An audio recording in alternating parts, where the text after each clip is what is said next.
Dear friends, it is now my opportunity to welcome to the stage someone whose heart is probably pounding a little bit at the moment. She is my sister at the UNWTO. She is a lioness when it comes to tourism on the continent. Please welcome to the stage Elcia Grandcourt, the African lead for tourism at the UNWTO.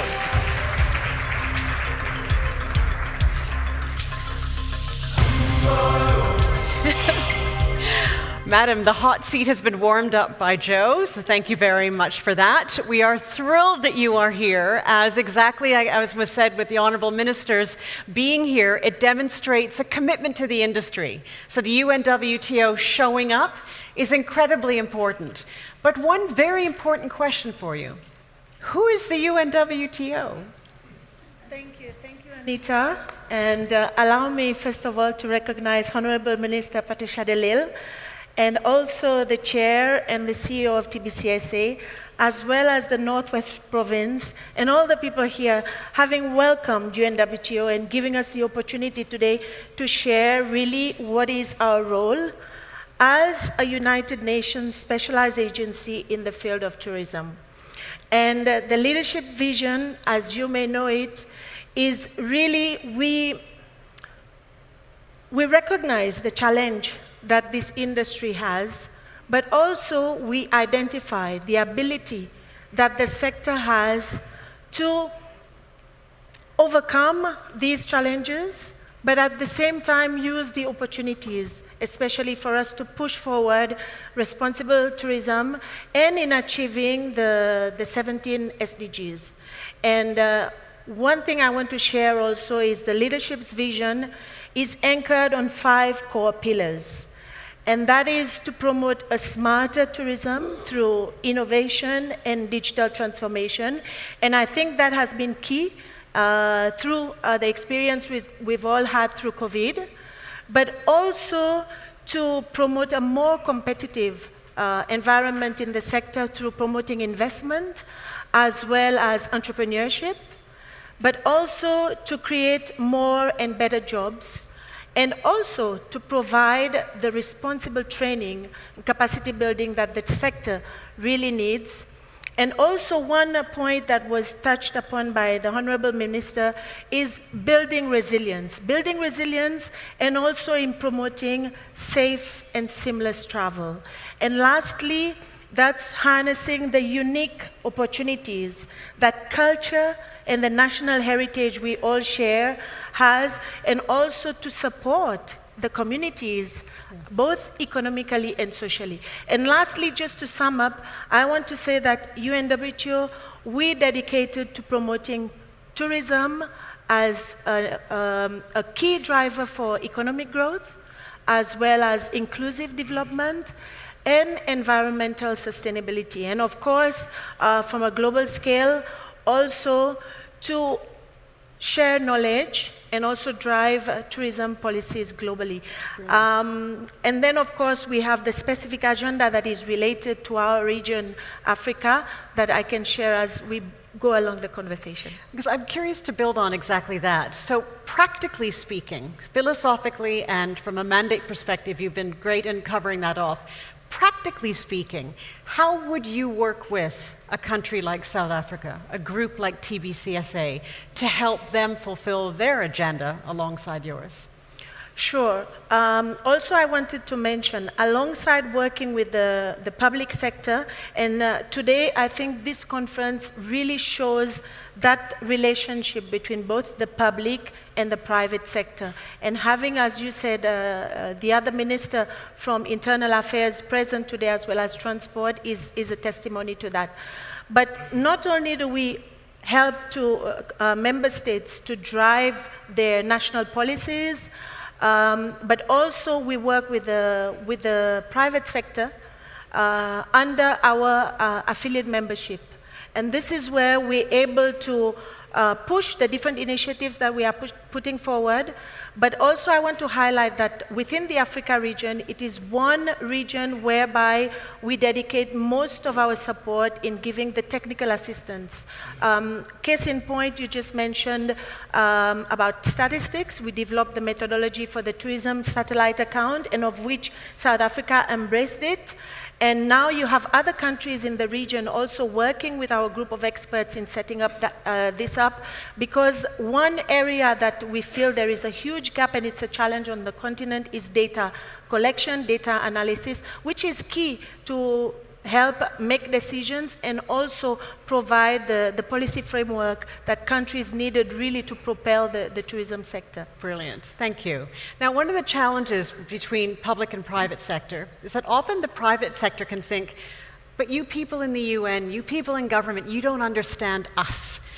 You're a proud daughter of Africa, and your background is from the private sector. Can you share in 90 seconds a little bit about you and your journey from, I will not fill in that blank, I'll let you do that, to the UN representing Africa? Why do you get it on the private sector side? I think our sector is really a people-to-people sector. And one side, we do say that you need the public sector because they are the ones, the leaders that will help set the policy framework. But who really is the pulse or drives the sector is the stakeholders in the room today from the private sector. Because you are the one that's hands-on at the forefront, but of course you need that framework to push that forward. And I myself, my background is I studied hotel management, so I've been through it all because nowadays also we talk about training, which I think is very critical. Everybody wants to go up the ladder so fast, but sometimes we fail to realize that there's a process, especially when you are in our sector, which is really service-oriented. We should not be shy to dirty our hands. We should not be shy to pick up the chairs or push the tables when it's needed to be done. But also we need the experience, we need the exposure in order to be able, and this is where training also comes in, which is very critical. As long as you have the interest, the opportunity and the space is there to train, to capacitate people, and I think a lot of these learnings have come out through the challenges we've had through COVID. And it still remains a challenge. I was just 2 days ago with our Secretary General in Rwanda, and it was so beautiful to see a local entrepreneur set up her lodge and welcoming people. And when we ask, so what is one of the main challenges you are faced with today? Again, it came back to human capital, to training, to capacity building. So we've recognized that this is a challenge on the continent, and that we must together with the public sector work to be able to provide the right framework. And may I add here that our Secretary General is very passionate about this, and this is why for the very first time we're launching an initiative whereby we want to mainstream tourism education at the entry level. And I think this is what is needed, because sometimes we look at the service industry as less important as compared to other jobs that are out there. Absolutely.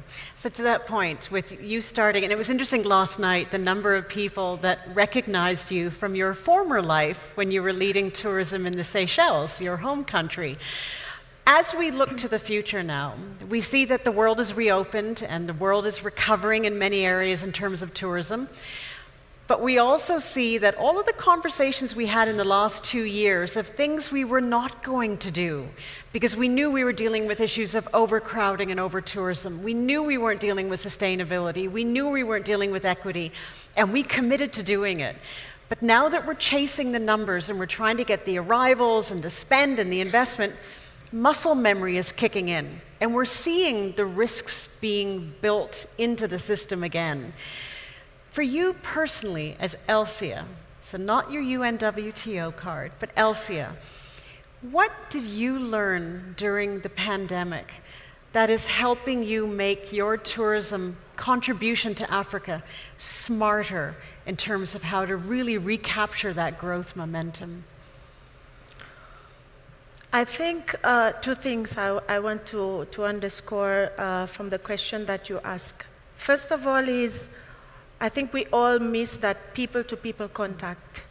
But above all, what we also learned as a person, it's, yes, as a professional, you have a team of people that works around you to help you achieve the ultimate objective.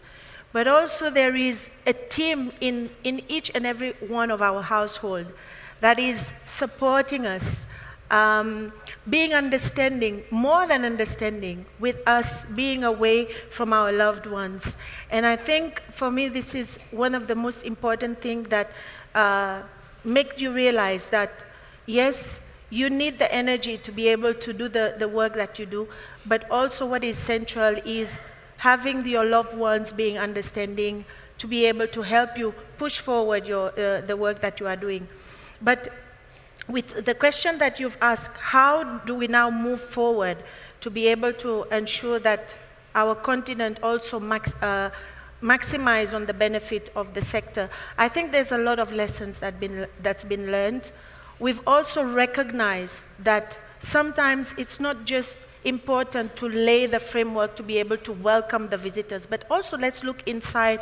Minister touched on it this morning about domestic tourism. And this is what has sustained a lot of countries' economy when we were going through the difficulties of COVID. And I think this is what we should continue doing, continue to work with the local stakeholders, but also recognize that we should give this opportunity also for our own people to be able to discover and visit our country so that they also become the custodians that will help us to protect what we have so that when the visitors come, they will also be able to enjoy it as much as our own people are enjoying it. But I think generally when we look at the continent, we can see that a lot of countries now are really on the rebound, and which is something fantastic, I think.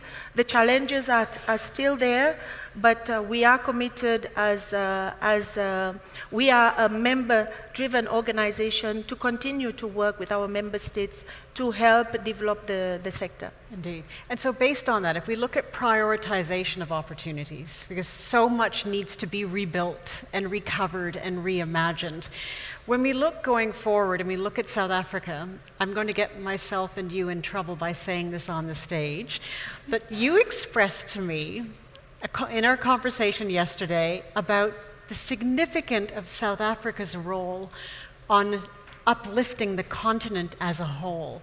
Can you please share a little bit about why you think that and how South Africa can unlock the continent for the benefit of South Africa as well, not just the continent? I think we all know, and everybody in the room will agree, that South Africa has been an example in various domains on the continent. But when it comes to tourism, it's not only about the framework that is being laid up, but it's about the assets that the country has, its people, the culture. And I think there's a lot of best practices, a lot of good things that you are doing at a local level that can be used as example in transferring the knowledge also to other countries. Because admittedly, when we look at the continent, not every country today has tourism as one of its core priorities, because we've been depending on other sectors. But countries like South Africa that has really underlined the importance of tourism, and you can name just a few others on the continent. The other countries are also looking at what you are doing. What is it good that you are doing? And I just want to allow me just to make reference to, especially when the minister talked about the green paper. I personally had the experience to overnight in one of the hotels from this country. I'm sure a lot of you will know it's the Hotel Verde. I think it's in Cape Town, if I'm not mistaken. It's Cape Town Airport. Yeah. And this is a true example of where everything we are talking about today is being put into practice. But how many of us knows about it? How many South Africans know about it? Instead of looking at how many people from the outside knows about it. I think sometimes we shy away from recognizing what we are doing at home. We're waiting to receive from the outside. And I just want, it might sound stupid that I say this, you know. I think of the days when we were drinking out of, somebody can help me here, we call it a calabash bottle rather than a plastic cup. And now today we're going back to this. So all of these practices, if we look deep, really deep inside, we've been practicing it, but we've just been caught up with all the developments that's happening without, and I think it's important for us to look on the inside. What do we have that is working, that works? But also, don't be shy to share it to the world. Absolutely. Because I think it's important. And it's a lovely point that you make about the value of looking at what one already has to offer. Because ultimately it was proven that Mother Nature is also a tourism practitioner. And she's inspired people to actually appreciate tourism, especially at home. Domestic tourism was always the poor cousin to international tourists. And yet, with all governments around the world opening up to domestic tourism during COVID, it not only unlocked the supply chains, but it made people appreciate their own home. There was a new value for tourism and a new value for domestic tourists itself. We've seen that the Honourable Minister of Tourism has incredible focus, and she has the blessing of incredible impatience on delivery, which is brilliant. If you were to say to her, Madam, these are the two things you really must focus on now and deliver on now to make the biggest difference in South Africa, what would those be? That's a tricky question, but I think I think South Africa as a country and Minister, you have all the key ingredients already in your hands. What I would emphasize on is that collaborative partnership that exists between the public and the private sector, because I think this is the make or break. You cannot work in isolation. And I was so pleased to hear you say that, you know, don't come to you with problems, but rather with solutions, so that then you will be able to bring the right policy, the right ingredient needed for the industry to be able to really thrive and grow. Because we both need each other, both the public and the private sector. And it's very rare to see this. And I know, I've been in meetings, because as Anita shared with you, I was also heading the tourism board of my country, whereby sometimes there are some hard discussions. There are things that the private sector will be telling you that probably you don't want to hear or you don't have the solution. But it's just giving that space and giving that, what do you call it, showing that you are willing, you know, to take each other's hand and walk this walk together. Because I think really this is key and this is important. And the second thing? The second thing is what I would say, because as I was sharing with Anita, South Africa for us as a member state, as everybody else, we pride on your membership, on your being a member of UNWTO, but more so South Africa, may I share with the audience, you're a member of our Executive Council, and the Executive Council of UNWTO is the decisive body of the organization, that when the members comes with whatever challenges or initiatives that wants to be put forward, it goes through the Executive Council and then ratified by the General Assembly, which, by the way, this year we will be having our General Assembly in Samarkand, in Uzbekistan. But I think South Africa has a big role to play, because you also sit on the different committees. And at this moment, if my memory serves correctly, you might be sitting on one of the committees that we have, either statistics or something, or if not, you've done in the past. But the contribution that you bring to the table, it really helps to push the continent forward. And we'd like to capitalize and work more closely with South Africa.